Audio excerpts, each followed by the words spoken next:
Assalamualaikum warahmatullahi wabarakatuh.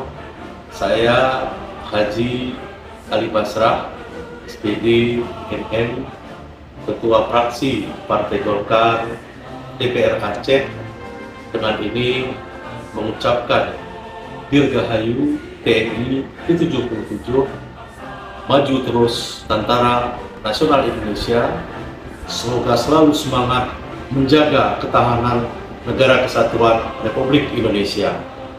TNI adalah kita, semoga bersama TNI kita jaya.